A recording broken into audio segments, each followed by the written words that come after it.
నువ్వు మాట్లాడేటప్పుడు నీ స్థాయి ఏందో తెలుసుకోవాలి కదా, నీ హోదా ఏందో తెలుసుకోవాలి కదా. ఈ రాష్ట్ర ప్రజానీకం నీకు ప్రతిపక్ష హోదా కూడా ఇవ్వలేదని నువ్వే చెప్పుకున్నావు. నీ 11 స్థానాల వాళ్ళని అసెంబ్లీకి రానికుండా చేశావు. 11వ తారీఖున జరిగే అసెంబ్లీకి 11 మంది శాసనసభ్యులతో వచ్చి 11 నిమిషాలు కూడా ఉండకుండా పారిపోయిన పెద్ద మనిషివి నువ్వు. నీకు సరైన గుణపాఠం ఇప్పటికే చెప్పింది ఈ సమాజం. ఇంకా కూడా మరొకసారి చెప్పేదానికి అవసరమైతే సమాజం అంతా ఏకమవుతుంది. ఆ 11 స్థానాలు కూడా లేకుండా పోయే పరిస్థితి వస్తుంది నీకు. మహామహా అంటోళ్ళే వైఎస్ జగన్మోహన్ రెడ్డికి ఈసారి ఎన్నికల్లో ఒక్క సీటు కూడా రాదు, లేదంటే ఒక్క సీటుకే పరిమితం అవుతాడు అని టీడీపీకి సంబంధించిన మంత్రులు, అలానే జనసేన బీజేపీలో కొంతమంది కూడా మాట్లాడుతూ ఉన్నారు. నిజంగానే జగన్మోహన్ రెడ్డికి ఒక్క సీటు కూడా రాదా, లేకపోతే ఒక్క సీటు వస్తుందా, వస్తే ఆ ఒక్క సీట్ ఎవరిది? డేటా ఆధారంగా కనుక మాట్లాడుకుంటే ఏది election commission of India results declare చేసి 2024 జూన్ 4న ప్రకటించిన ఫలితాలను కనుక చూసినట్లయితే ఆ డేటా ఆధారంగా ఈవీఎంల ద్వారా లెక్కించబడినటువంటి ఓట్ల డేటా ఆధారంగా కనుక మాట్లాడినట్లయితే అసలు ఈసారి ఎన్నికలు జరిగినప్పుడు జగన్మోహన్ రెడ్డి పార్టీకి కనీసం 30 సీట్లు వస్తాయని ఒక అంచనా. ఎలాగా అంటే సోదాహరణంగా వివరిస్తా. 15,000 ఓట్ల లోపు మెజారిటీతో గెలిచిన సీట్లు ఎన్ని ఉన్నాయంటే టీడీపీ కానీ కూటమి కానీ 30 సీట్లు ఉన్నాయి. వీటిలో ఇంకా 6,000, 2,000, 973, 600 లేదు కానీ 973 అత్యంత తక్కువ మెజారిటీ అంటే మార్జిన్తో గెలిచిన కూటమి అభ్యర్థులు కూడా ఉన్నారు. అలాంటప్పుడు వీళ్ళందరి చోట అక్కడ నుంచే వైఎస్ఆర్సీపీ గెలుపు అనేది లెక్క పెట్టాలా? అసలు ఎందుకు గెలుస్తుంది వైఎస్ఆర్సీపీ అంటే, అసలు ఎందుకు కూటమి గెలవదు అని చెప్పాలి అంటే, ఇక్కడ ఈ డేటాని కనుక మనం నిజంగా నమ్మితే ఏం చెప్తున్నాయంటే ఈ లెక్కలు, టీడీపీ, జనసేన, బీజేపీ కలిసి పోటీ చేశాయి. వీళ్ళు అద్భుతమైన మంచి పాలన తీసుకొస్తారు. జగన్మోహన్ రెడ్డి పాలన చాలా దుర్మార్గంగా, దుర్భరంగా, భరించలేని విధంగా ఉంది కాబట్టి వీళ్ళని గెలిపించారు. రైట్, దీన్ని నమ్మితే ఇప్పుడు 23 నెలల తర్వాత ఏం తేల్చారు, ఏం చేశారు? ఈ 30 నియోజకవర్గాలలోనే కనుక మీరు కనుక చూసినట్లయితే ఆ నియోజకవర్గాల్లో ఏమాత్రం కూటమి పాలనతో లబ్ధి పొందారు అనేది ఒకసారి బేరీ చేస్తే నేను చెప్తున్న లెక్క అర్థమవుతుంది. కొత్తగా ఆంధ్రప్రదేశ్ రాష్ట్రంలో ఒక్క పెన్షన్ కూడా మంజూరు చేయలేదు అని ఒక ప్రచారం ఉన్నది. వాస్తవం కూడా అదే అంటారు. ప్రభుత్వము జూన్ 12, 2024 గద్దె ఎక్కిన తర్వాత ఈ రోజు వరకు కూడా ఒక కొత్త పెన్షన్ కూడా మంజూరు చేయలేదు అంటారు. ఉన్న పెన్షన్లు ఓకే, అలానే దాంట్లో పెన్షన్ల కోత ఎప్పటికప్పుడు చేస్తున్నారు అన్నది కూడా ఒక ప్రచారం ఉంది. ఆ డేటా గవర్నమెంట్ మాత్రమే ఇవ్వగలదు. బట్ ఒక కొత్త పెన్షన్ గురించి మాట్లాడినప్పుడు నిజమే అని ఎక్కువ మంది చెప్తున్నారు. సో ఈ 30 నియోజకవర్గాల్లో ఒక కొత్త పెన్షన్ ఇవ్వకుండా, అంటే రాష్ట్రం మొత్తం యూనిట్గా తీసుకున్నప్పుడు ఎక్కడ ఇవ్వలేదన్నప్పుడు ఇక్కడ కూడా ఇవ్వరు కదా. అలానే మనము ఈ 30 నియోజకవర్గాల్లో ఎంతమంది నిరుద్యోగులకి ఉద్యోగాలు ఇప్పించాము, అలానే ఎంతమందికి 15,000 రూపాయలు, నీకు 15 అని ఇప్పించాము, ఇవన్నీ బేరీ చేసినప్పుడు ఈ 30 నియోజకవర్గాల్లో ఆ మెజారిటీ మళ్ళీ వస్తుందా? ఖచ్చితంగా రాదు. ఒక ఒరవడిలాగా, ఒక ఉప్పెనలాగా ఓట్లు వేసింది నిజమే అయితే కూటమికి, ఆ ఒరవడి ఉధృతి 2 ఏళ్లలో తగ్గిపోయింది. మీరు ఈ రోజుకి కూడా జగన్మోహన్ రెడ్డి పరిపాలన గురించి, జగన్మోహన్ రెడ్డి మీద చేసే విమర్శలకే పరిమితమైనప్పుడు ఈ 2 ఏళ్లలో అక్కడ ఏమీ జరగలేదు. పైగా 30 నియోజకవర్గాలలో అత్యంత నమ్మదగినటువంటి, ఆధారపడినటువంటి ఒక కార్యక్రమం ఉన్నది, మహాత్మా గాంధీ గ్రామీణ ఉపాధి హామీ పథకం. ఆ ఉపాధి హామీ పథకానికి కేంద్ర ప్రభుత్వమే తిలోదకాలు ఇచ్చేసింది. 90% నిధులు నుంచి 60% నిధులు కేంద్ర ప్రభుత్వం, 40% నిధులు రాష్ట్ర ప్రభుత్వం పెట్టుకోవాల్సిన పరిస్థితి ఏర్పడింది. సో ఉపాధి కల్పన కార్యక్రమమే లేనప్పుడు ఈ 30 నియోజకవర్గాల్లో, వాటిల్లో ఇంకా మడకసిర, అన్నమయ్య జిల్లాలో రాయచోటి, ఇలాంటివి కూడా ఉన్నాయి. అంటే గ్రామీణ ప్రాంతాలు కూడా ఉన్నాయి.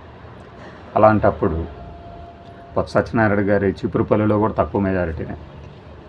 తన శాఖకి సంబంధించిన ఆరోపణలు లేదంటే భక్తులకు సంబంధించి మృతి చెందిన ఘటనల మీద స్పందించినటువంటి ఆనం రామనారాయణ రెడ్డి గారు ఇంకేదైనా అంశాలు మాత్రం జగన్మోహన్ రెడ్డి గారి మీదకి విరుచుకుపడుతూ వారి ఫ్యామిలీ మ్యాటర్స్ని తీసుకొచ్చి విమర్శించే ఆనం రామనారాయణ రెడ్డి గారి మెజారిటీ కూడా ఈ 15,000 లోపే ఉన్నది.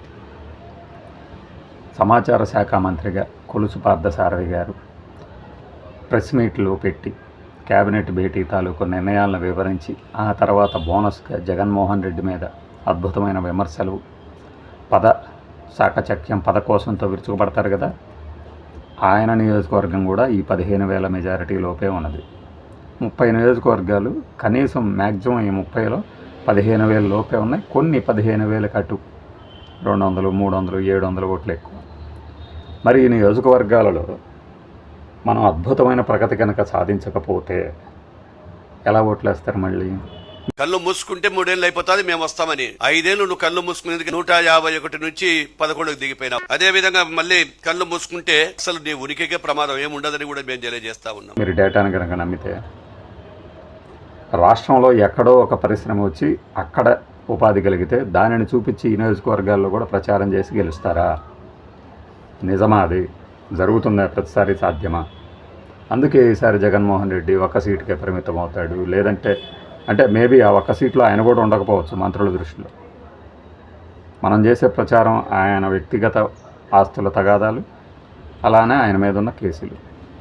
2014 నుంచి ఆ కేసుల గురించి వివరిస్తూనే ఉన్నారు, ప్రజల్లో లైవ్లో ఉంచుతూనే ఉన్నారు 12 ఏళ్ళుగా. దానికి ఎన్నికల్లో గెలుపుకి సంబంధం లేదనేది 14 కానీ 19 కానీ నిరూపించేశారు. 24లో ఒక కొత్త ఒరవడికి నాంది పలికారు, పోటెత్తారు, అద్భుతమైన విప్లవం సాధించారు అర్ధరాత్రి. మరి ఈసారి మళ్ళీ అలా కుదురుతుందా? 30 నియోజకవర్గాల్లో మెజారిటీ ఇలా ఉన్నప్పుడు ఇంకొన్ని చోట్ల మాత్రం అద్భుతమైన మెజారిటీ 90,000, 70,000, 60,000, 50,000, 20,000. బీజేపీ వాళ్ళకు కూడా గుర్తుండదు వాళ్ళ మెజారిటీ ఎంతో. ఇప్పుడు వాళ్ళు పోటీ చేసిన 10 చోట్లలో 8 చోట్ల గెలిచారు. మరి మనం అలాంటి పరిస్థితిలో ఉన్నప్పుడు ఒక వ్యక్తినే టార్గెట్ చేసి పదే పదే సమస్యల్ని పక్కన పెట్టేసి, ఇప్పుడు రెవెన్యూ సమస్యలే ఆయన ఏదైతే ల్యాండ్ టైటింగ్ యాక్ట్తో స్థలాలు, పొలాలు, ఇళ్ళు అన్నీ లాగేసుకుంటారు అని బెదిరించిన చోట రీసర్వే కూడా 2 ఏళ్ళు పూర్తవుతున్నా కూడా ఇంకా పూర్తి చేయలేనప్పుడు, ఆ సమస్యలు అలానే ఉన్నప్పుడు ప్రజాపాలన కావచ్చు, మరొక దరఖాస్తులు స్వీకరణ కార్యక్రమం కావచ్చు, ఇవన్నీ జరుగుతున్నప్పుడు ఆ సమస్యలు ఇంకా ఉన్నాయి అంటే దాని అర్థం ఏంటి? మనం పరిష్కరించలేకపోతున్నామనే కదా. ఈ కోణంలో ఎన్నో ఇష్యూలు ఉన్నాయి. జనసేనకు సంబంధించి స్ట్రైకింగ్ రేట్ గురించి మాట్లాడింది ఫస్ట్ మనమే. మరి ఆ జనసేనకు సంబంధించి ది గ్రేట్ పవన్ కళ్యాణ్ గారు ముందుకు తీసుకొచ్చినటువంటి సుగాలి ప్రీతి కేసే ఉంది. అదేమైనా పరిష్కృతం అయిందే? ఎలక్షన్ టైంకి ఆవిడ బయటకు వస్తారు వాళ్ళ మదర్. మరి ఆ రోజు నువ్వు ఇంత చేస్తానన్నావు, నాకు ఏమీ చేయలేదు అలా అని ఏం సమాధానం చెప్తారు? సమాధానం చెప్పాలి కదా. అలానే వాలంటీర్లకి 5,000 కాదు 10,000 ఇప్పిస్తాము, ఇంకా ఉపాధి కల్పన కార్యక్రమం చేస్తాము అని చెప్పి అడ్డంగా మోసం చేసిందే నిజమా కాదా? నిజమా కాదా? దీని నుంచి తప్పించుకోగలరా? మీకు నిజంగా కన్విక్షన్ ఉంటే,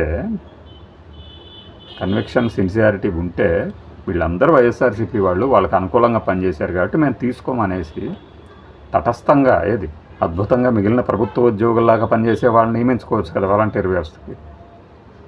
చేయలేదు. అది పెద్ద మోసమే కదా. ఆశా వర్కర్లు ఇట్లాంటి సమస్యలు అయితే ప్రతి ప్రభుత్వంలో ఉండే అయినా కూడా ఇంతవరకు వాళ్ళకి జీతాలు పెంచలేదని చెప్తున్నారు. మరి ఈ 30 నియోజకవర్గాలు ఇవన్నీ తీసేయండి. 175లో 145 పక్కన పెడితే ఈ 30 సీట్లు ఏం చేస్తాయి మరి? లేదులేండి, మిగతా చోట చాలా బాగా ఉంది కాబట్టి ఈ 30 సీట్లు కూడా గెలిచేస్తుంది కూటమి. 175కి 175 లేదంటే 174 గెలుస్తారు అని చెప్తారా? ఇష్యూస్ గురించి మాట్లాడినప్పుడు అన్నీ వస్తాయి కదా. మరి ఎలా చెప్తారు? ఒక్క సీటు కూడా రాదు, ఆ ఒక్క సీటు కూడా రాదని ఎలా? టీడీపీకి జగన్మోహన్ రెడ్డిని దూషించటమో, వ్యతిరేకించటమో, నిందించటమో అది ఒక పనిలాగా పెట్టుకోవచ్చు. జనాలకు అది కాదు కదా. ప్రజలకు అది కాదు కదా, వాళ్ళ ఎజెండా వేరుగా ఉంటుంది కదా. ప్రతిసారి మార్చడానికే వాళ్ళు రెడీగా ఉంటారు కదా. మార్చడానికి రెడీగా ఉండటానికి కావాల్సిన అస్త్రాలన్నీ మీరే ఇస్తూ ఇంకా ఒక్క సీటు అసలు అది కూడా గెలవదు అంటే ఎలా కుదురుతుంది? ఇది నా డేటాని బట్టి నేను చెప్పిన లెక్క. ఇది మీకు నచ్చవచ్చు, నచ్చకపోవచ్చు, కానీ డేటా అయితే తప్పు చెప్పదుగా.